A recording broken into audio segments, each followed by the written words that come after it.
नमस्कार, जनप्रवाद सुपरफास्ट में आपका स्वागत है। मैं हूं हेमेंद्र सिंह। नजर डालते हैं आज की सुर्खियों पर। प्रधानमंत्री मोदी आज रानी लक्ष्मीबाई सेंट्रल एग्रीकल्चर यूनिवर्सिटी के कॉलेज और एडमिनिस्ट्रेशन ऑफिस की इमारतों का उद्घाटन करेंगे। पीएम मोदी इस दौरान यूनिवर्सिटी के छात्रों से वीडियो कॉन्फ्रेंसिंग के जरिए बातचीत भी करेंगे। यूपी के झांसी में स्थित ये यूनिवर्सिटी बुंदेलखंड के प्रमुख संस्थानों में से एक है। लक्ष्मीबाई सेंट्रल एग्रीकल्चर यूनिवर्सिटी का पहला एकेडमिक सेशन 2014-15 में शुरू हुआ था। अभी यूनिवर्सिटी का कामकाज ग्रासलैंड एंड फाडर रिसर्च इंस्टीट्यूट के कैंपस से चल रहा है। लद्दाख में एलएसी पर सामान्य स्थिति बहाल करने के लिए भारत और चीन के बीच सैन्य स्तर की छठे दौर की बातचीत अगले हफ्ते होगी। दोनों देशों के बीच तनाव कम करने की दिशा में अब तक की सारी कोशिशें नाकाम रही हैं। 5 दौर की सैन्य स्तर की वार्ता को पटरी पर लाने की कोशिशों में दोनों तरफ से तेजी के संकेत मिल रहे हैं। कोर कमांडर की इस बातचीत के लिए चीन की तरफ से पहल की गई है। एलएसी पर जारी तनातनी के मामले में मॉस्को में होने वाली एससीओ की बैठक भारत चीन के रिश्ते के लिए अहम साबित हो सकती है। दोनों देशों के बीच एलएसी पर तनाव कम कराने में जुटा रूस भारत और चीन के विदेश मंत्रियों की बैठक कराने में जुटा है। अगर बातचीत में जारी तनातनी का हाल नहीं निकला तो दोनों देशों के बीच कूटनीतिक तनाव फिर से चरम पर पहुंचने की संभावना है। सुशांत सिंह राजपूत मामले में रिया चक्रवर्ती से सीबीआई की टीम ने करीब 10 घंटे तक पूछताछ की। इस दौरान रिया से इस मामले से जुड़े तमाम सवालात किए गए। सीबीआई की टीम ने आज फिर रिया से पूछताछ के लिए बुलाया है। सीबीआई के 3 और अधिकारी डीआरडीओ के दफ्तर पहुंच चुके हैं। अब कुल मिलाकर 6 अधिकारी पूछताछ के लिए गेस्ट हाउस में मौजूद हैं। होम लोन लेने वालों के लिए मोरेटोरियम दिसंबर तक बढ़ाने की याचिका पर सुप्रीम कोर्ट आज सुनवाई करेगा। याचिकाकर्ता ने कोरोना काल में राहत देने वाली रिजर्व बैंक की योजना को दिसंबर तक बढ़ाने की मांग की है। इसके तहत कर्ज लेने वालों को किस्त चुकाने के लिए मोहलत दी जाती है। जस्टिस अशोक भूषण की अध्यक्षता वाली पीठ ने इसे पहले से लंबित मामले के साथ जोड़कर सुनवाई करने का निर्णय लिया है। कोरोना काल में आरबीआई बैंकों के ऋण की किस्त के भुगतान पर रोक की सुविधा को 31 अगस्त से आगे नहीं बढ़ाया जाएगा। ऋण भुगतान पर छूट को आगे बढ़ाने से कर्ज लेने वाले ग्राहकों का ऋण व्यवहार प्रभावित हो सकता है। साथ ही भुगतान की अवधि शुरू होने के बाद चूक का जोखिम बढ़ सकता है। जम्मू कश्मीर के पुलवामा में शुक्रवार रात सुरक्षा बलों और दहशतगर्दों के बीच मुठभेड़ शुरू हो गई, जिसमें 8 घंटे तक चली फायरिंग में सुरक्षा बलों ने 3 दहशतगर्दों का सफाया कर दिया है। हताहत हुए दहशतगर्दों के पास से एक AK-47 और 2 पिस्टल बरामद हुए हैं। फिलहाल मुठभेड़ जारी है। इस मुठभेड़ के दौरान एक जवान भी घायल हो गया, जिसे सैन्य अस्पताल में भर्ती कराया गया, जहां उपचार के दौरान जवान ने दम तोड़ दिया। किशोर बियानी की फ्यूचर समूह रिलायंस इंडस्ट्री के हाथों बिकने को तैयार है। फ्यूचर इंटरप्राइजेज लिमिटेड की आज होने वाली बैठक में समूह के खुदरा कारोबार को बेचने की मंजूरी मिल सकती है। ये सौदा 29,000 से 30,000 करोड़ रुपए में हो सकता है। आपको बता दें कि किशोर बियानी समूह पर लगभग 20,000 करोड़ का बकाया है। सौदे के मुताबिक रिलायंस इंडस्ट्रीज फ्यूचर समूह के सभी कर्ज और अन्य देनदारियां चुकाएगी। भाजपा शासित राज्यों ने पत्र लिखकर जेईई और नीट की परीक्षा कराने के लिए केंद्र सरकार का समर्थन किया है। इनमें उत्तर प्रदेश, बिहार और मध्य प्रदेश जैसे कई बड़े राज्य शामिल हैं। अब मानव संसाधन विकास मंत्रालय और राष्ट्रीय टेस्टिंग एजेंसी इन राज्यों के पत्रों को सुप्रीम कोर्ट के सामने पेश करेंगे। भारत में कोरोना वायरस से अभी तक 62,000 से ज्यादा लोग अपनी जान से हाथ धो चुके हैं, जबकि देश में कोरोना संक्रमितों की कुल संख्या 35 लाख के करीब पहुंच गई है। देश में पिछले 24 घंटों में 76,472 नए मामले सामने आए और 1,021 लोगों की जान चली गई। देश में अभी तक 26,48,000 से ज्यादा लोग ठीक हो चुके हैं। दुनिया भर में अभी तक 2,48,89,000 लोग कोरोना से संक्रमित हो चुके हैं। इनमें से 8,40,439 लोगों ने अपनी जान गंवाई है। 24 घंटे में दुनिया भर में 2,63,333 नए मामले सामने आए हैं और 5,889 लोगों ने दम तोड़ा है। वहीं 1,72,77,000 लोग ठीक भी हुए हैं। भारत के बाजारों में कोरोना वायरस की वैक्सीन 2021 में मार्च से पहले उपलब्ध हो सकती है। वैश्विक ब्रोकरेज फर्म वनस्टीन ने एक रिपोर्ट में वैक्सीन के ट्रायल के आधार पर यह संभावना जाहिर की है। रिपोर्ट के अनुसार 4 वैक्सीन संक्रमण को रोकने के लिए पुष्ट दवा के तौर पर मंजूरी पाने के करीब हैं। इनके प्रयोग पूरी होने के बाद मंजूरी की प्रक्रिया 2020 के अंत या 2021 की शुरुआत में पूरी होने के आसार हैं। रिपोर्ट के अनुसार भारत में वैक्सीन की एक खुराक की कीमत 225 से 550 रुपए तक हो सकती है। अमेरिकी राष्ट्रपति के आम चुनाव में रिपब्लिकन पार्टी की तरफ से राष्ट्रपति पद पर ट्रंप का नाम घोषित किया गया है, जिसके विरोध में सैकड़ों प्रदर्शनकारी ने व्हाइट हाउस के इर्द गिर्द प्रदर्शन किया। इस दौरान ट्रंप की उम्मीदवारी का जमकर विरोध किया गया। इसी दौरान राष्ट्रपति ट्रंप ने अपना अंतिम भाषण दिया। दरअसल प्रदर्शनकारी राष्ट्रपति ट्रंप के अंतिम भाषण के दौरान रुकावट पैदा करना चाहते थे, लेकिन पुलिस ने उन्हें व्यवधान नहीं डालने दिया। तमिलनाडु के कन्याकुमारी से कांग्रेस के लोकसभा सांसद बसंत कुमार का कोरोना से निधन हो गया है। 70 वर्षीय कांग्रेस सांसद को विगत दिनों कोरोना संक्रमण हुआ था। कांग्रेस प्रवक्ता ने बताया कि बसंत कुमार पार्टी से पहली बार चुने गए थे। कोरोना होने पर उन्हें 10 अगस्त को अपोलो अस्पताल में भर्ती कराया गया था, जहां उन्हें गंभीर कोविड निमोनिया हो गया था, जिसके चलते डॉक्टर उनको बचा नहीं पाए। छत्तीसगढ़ विधानसभा का मानसून सत्र कई विधेयक पारित करने के साथ ही अनिश्चित काल के लिए समाप्त हो गया है। विधानसभा अध्यक्ष चरणदास महंत ने कहा कि विधानसभा सत्र कई मायनों में कुछ अलग अनुभव देने वाला रहा। आज पूरा विश्व कोरोना महामारी के संक्रमण के प्रभाव से गुजर रहा है। हम सबके लिए ये गर्व का विषय है कि हमारी विधानसभा ने राज्य में कोरोना से उत्पन्न संकट में पूर्ण सजगता और समर्पण के साथ योगदान दिया है। गौतम बुद्ध नगर की दादरी पुलिस ने 8 बदमाशों को गिरफ्तार करने में सफलता हासिल की है। पुलिस ने कंपनियों में चोरी होने वाले सामान को भी बरामद किया है। अपर पुलिस उपायुक्त जोन 3 विशाल पांडे ने बताया कि दादरी पुलिस ने सोनू, आबिद, आजाद, संदीप, कैलाश, निखिल, आकाश सहित 8 बदमाशों को गिरफ्तार किया गया है। इनके कब्जे से 10 मोबाइल फोन, लूट में प्रयोग होने वाली 3 मोटरसाइकिल, देसी तमंचा और चाकू बरामद किए गए हैं। रेल भूमि विकास प्राधिकरण ने नई दिल्ली रेलवे स्टेशन पर 5 लाख वर्ग मीटर के पुनर्विकास के लिए निजी कंपनियों से बोली आमंत्रित की है। इसकी अनुमानित लागत 4,925 करोड़ रुपए है। इसमें रेलवे स्टेशन का पुनर्विकास करना और फ्लाईओवर के जरिए सड़क संपर्क मार्ग बनाना शामिल है। इसके अलावा रेलवे कार्यालय और भवनों का स्थानांतरण कार्य भी कराया जाएगा। पूरी दुनिया आज international day against nuclear test के तौर पर मना रही है। दिसंबर 2009 में संयुक्त राष्ट्र के सदस्य देशों ने 29 अगस्त को इसे मनाने की सहमति दी थी। आधिकारिक तौर पर दुनिया के 9 देश ही परमाणु शक्ति से संपन्न राष्ट्र हैं। कुछ देश ऐसे हैं जिन्होंने इन हथियारों को हासिल कर लिया है या फिर इसे पाने के लिए कदम बढ़ा रहे हैं। सुप्रीम कोर्ट ने एनजीटी के एक आदेश को खारिज कर दिया है। एनजीटी ने मध्य प्रदेश में प्रदूषण नियंत्रण के मानकों का पालन नहीं करने पर वाहनों को किसी भी पेट्रोल पंप पर पेट्रोल नहीं देने का आदेश दिया था। जस्टिस अरुण मिश्रा और जस्टिस इंदिरा बनर्जी की पीठ ने कहा है कि ऐसा आदेश पारित करने की एनजीटी के पास कोई शक्ति नहीं है और न ही ये इसके अधिकार क्षेत्र में आता है। राम जन्मभूमि मामले के फैसले को लेकर तत्कालीन प्रधान न्यायाधीश रंजन गोगोई का बयान आया है। उन्होंने कहा कि अयोध्या केस में फैसला सुनाना चुनौतीपूर्ण काम था। पूर्व जस्टिस गोगोई ने कहा कि अयोध्या मामला भारत के कानूनी इतिहास में सबसे प्रचंड रूप से लड़े गए मुकदमों में हमेशा विशेष ध्यान रखेगा। इस मामले से जुड़े विभिन्न भारी भरकम मौखिक और दस्तावेजी साक्ष्यों के साथ मामले को अंतिम फैसले के लिए लाया गया था। मामले के रिकॉर्ड विभिन्न भाषाओं से अनुवाद कराए गए थे। उत्तर प्रदेश में अवैध निर्माण करने वालों पर योगी सरकार लगातार शिकंजा कसती जा रही है। मुख्तार अंसारी और अतीक अहमद के अवैध कब्जों पर बुलडोजर चलने के बाद अब आजम खां के रिसोर्ट को तोड़ने के लिए नोटिस जारी हुआ है। ग्रीन बेल्ट और सड़क की जमीन को कब्जा कर बनाए गए रामपुर के सपा सांसद आजम खां के हमसफर रिसोर्ट को अब ध्वस्त किया जाएगा।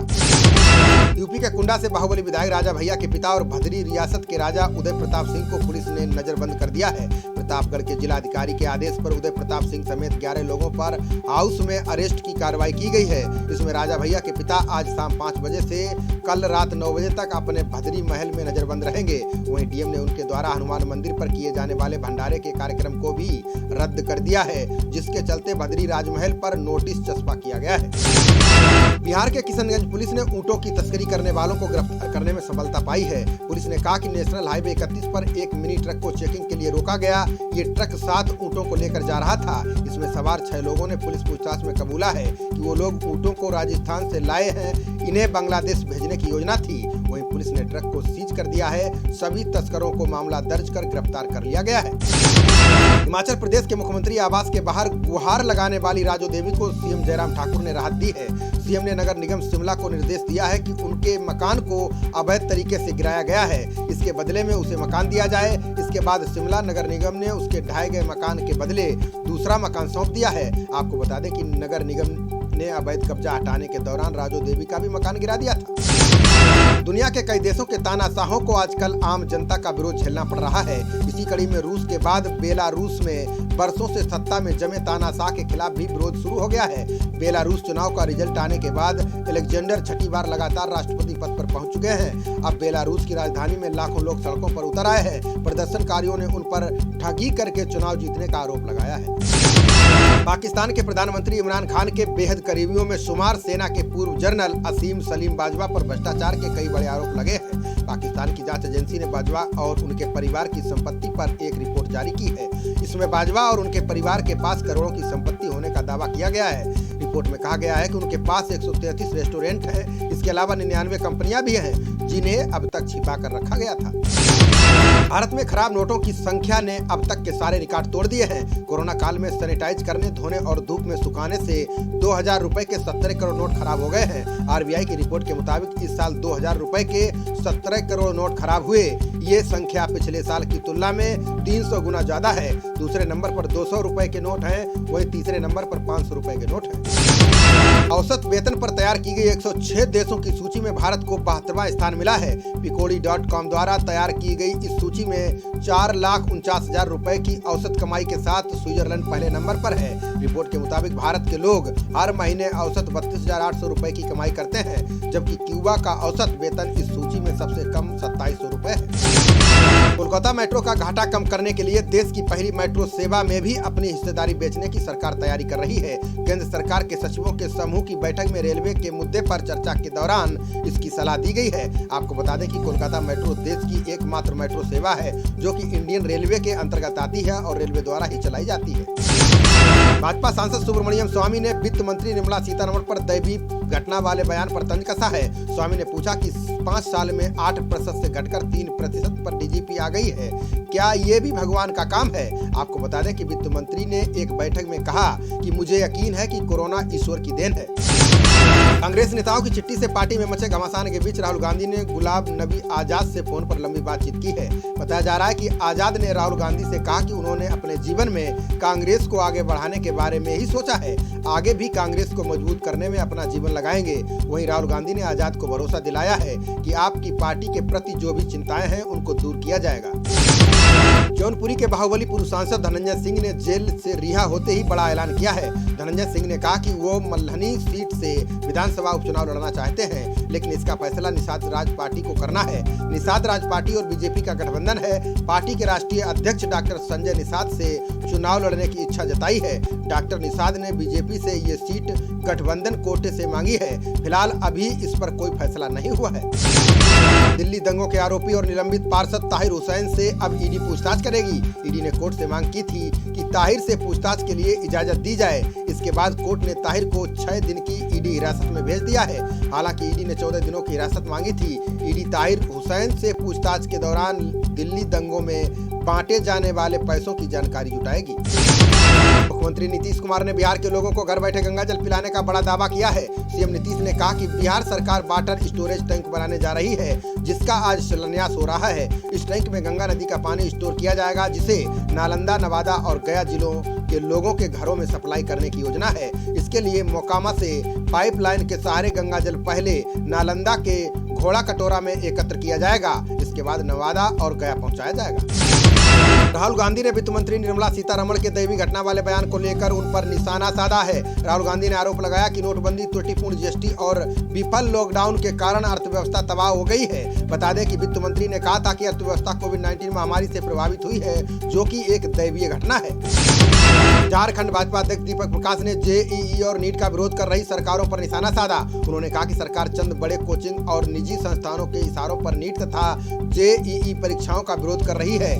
परीक्षा का विरोध कर रही सरकारें झारखंड और राजस्थान में अनेक परीक्षाएं और विश्वविद्यालय की परीक्षाएं आयोजित करवा रही हैं। विपक्ष छात्रों के स्वास्थ्य को लेकर चिंतित नहीं है, उसकी चिंता का कारण निजी स्वार्थ है। मानसून सत्र शुरू होने से पहले लोकसभा अध्यक्ष ओम बिरला ने सांसदों को सलाह दी है। उन्होंने कहा कि सत्र शुरू होने से 72 घंटे पहले सांसद कोरोना जांच करा लें। उन्होंने कहा कि सांसदों के अलावा मंत्रालय के अधिकारियों, मीडिया के प्रतिनिधियों और कर्मचारियों को भी कोरोना जांच करानी होगी। अनलॉक 4 में केजरीवाल सरकार दिल्ली में हर तरह की गतिविधि शुरू करने के लिए तैयार है। जिम, योग सेंटर, मेट्रो समेत कई सेवाएं फिलहाल अभी बंद हैं। ऐसे में दिल्ली सरकार चाहती है कि 1 सितंबर से सख्त नियमों के साथ इन्हें शुरू करने की छूट मिल जाए। फिलहाल इसे केंद्र सरकार और उपराज्यपाल अनिल बैजल की तरफ से हरी झंडी मिलने का इंतजार है। मरीन ड्राइव पुलिस ने महाराष्ट्र के डिप्टी सीएम अजित पवार और एनसीपी के 10 अन्य नेताओं को समन भेजा है। इनमें कैबिनेट मंत्री जयंत पाटिल और धनंजय मुंडे भी शामिल हैं। सभी नेताओं से 31 अगस्त को सिवड़ी अदालत में उपस्थित होने को कहा गया है। इन नेताओं ने 2018 में एक प्रदर्शन में हिस्सा लिया था। सभी के खिलाफ गैरकानूनी ढंग से एकत्र होने का मामला दर्ज किया गया था। विमान निर्माता कंपनी बोइंग की दिक्कतें कम होने का नाम नहीं ले रही हैं। 2 घातक दुर्घटनाओं के बाद अब कंपनी के लंबी दूरी के कई 787 जेट के निर्माण में खामियां पाई गई हैं। कंपनी ने कहा है कि इन विमानों के उस हिस्से में समस्याएं आती हैं जहां धड़े के हिस्से को आपस में जोड़ा जाता है। आपको बता दें कि दुर्घटनाओं के बाद कंपनी के मैक्स विमान अभी भी खड़े हैं। सामाजिक कार्यकर्ता अन्ना हजारे ने आप के खिलाफ आंदोलन में शामिल होने की भाजपा की अपील को खारिज कर दिया है। उन्होंने कहा कि विश्वास नहीं है कि कोई भी पार्टी देश को उज्जवल भविष्य दे सकती है। उन्होंने कहा कि अगर आप सरकार भ्रष्ट है तो सीबीआई जैसी एजेंसियां कानूनी कार्रवाई क्यों नहीं करती। पश्चिम बंगाल सरकार ने व्यापारियों को 25 रुपए प्रति किलो आलू बेचने का निर्देश दिया है। ममता बनर्जी ने आलू व्यापारियों और संगठनों के साथ बैठक के बाद यह निर्देश दिया है। सभी पक्ष इस बात पर सहमत हुए कि भंडारण गृहों से आलू 22 रुपए प्रति किलो की दर से बाजार में आएगा, जिससे किसानों को भी अच्छी कीमत मिलेगी।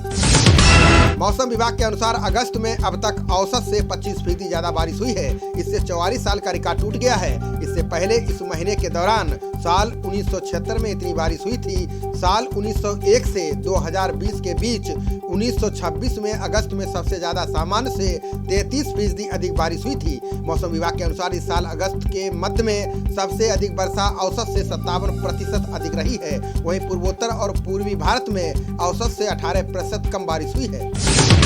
खाद्य मंत्रालय राशन कार्ड पोर्टेबिलिटी योजना को 2021 से आगे बढ़ाने पर विचार कर रहा है। एक राष्ट्र एक राशन कार्ड पहल के तहत इस योजना को शुरू किया गया है। सार्वजनिक वितरण प्रणाली में सुधार के लिए बनी समिति की बैठक में इस पर चर्चा हुई है। मंत्रालय ने कहा कि खाद्य प्रबंधन प्रणाली को मजबूत बनाने के लिए अभी कुछ समय और लगेगा। पूर्व प्रधानमंत्री नरसिम्हा राव को भारत रत्न देने के लिए तेलंगाना विधानसभा प्रस्ताव पारित करेगी। मुख्यमंत्री के चंद्रशेखर राव ने कहा कि अगले महीने होने वाले सत्र में प्रस्ताव पारित कराया जाएगा। मुख्यमंत्री ने कहा कि पीवी नरसिम्हा राव तेलंगाना के अस्तित्व के प्रतीक हैं। वो एक सुधारक थे जिन्होंने देश में कई सुधारों की शुरुआत की थी। उन्हें दुनिया भर में एक महान बुद्धिजीवी के रूप में मान्यता दी गई है। दिल्ली विद्युत नियामक आयोग ने बिजली की नई दरें घोषित कर दी हैं, जिसमें लाखों उपभोक्ताओं को राहत देते हुए कोरोना के मद्देनजर कोई बढ़ोतरी नहीं की गई है। आयोग ने कहा कि ये दरें 2021 तक लागू रहेंगी। अरविंद केजरीवाल ने दिल्ली वासियों को बधाई देते हुए कहा कि उनकी सरकार ने लगातार 6 साल से बिजली की दरों में कोई इजाफा नहीं किया है।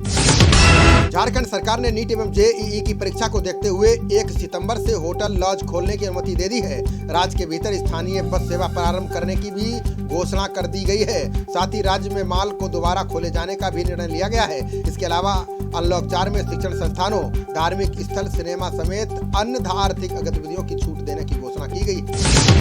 पंजाब के मुख्यमंत्री अमरिंदर सिंह ने खुद को क्वारंटीन कर लिया है। अमरिंदर सिंह ने यह निर्णय 2 विधायकों में कोरोना होने की पुष्टि के बाद लिया है। बता दें कि पंजाब विधानसभा सत्र के दौरान शुक्रवार को उन्होंने इन विधायकों से मुलाकात की थी। विधायक निर्मल सिंह और कुलवीर सिंह जीरा ने विधानसभा के 1 दिवसीय मानसून सत्र के बाद जांच कराई थी, जिसमें उनकी रिपोर्ट पॉजिटिव आई थी। हॉकी के जादूगर मेजर ध्यानचंद की जयंती को देश में खेल दिवस के रूप में मनाया जाता है। देश में आज के ही दिन राष्ट्रीय खेल पुरस्कार का वितरण किया जाता है।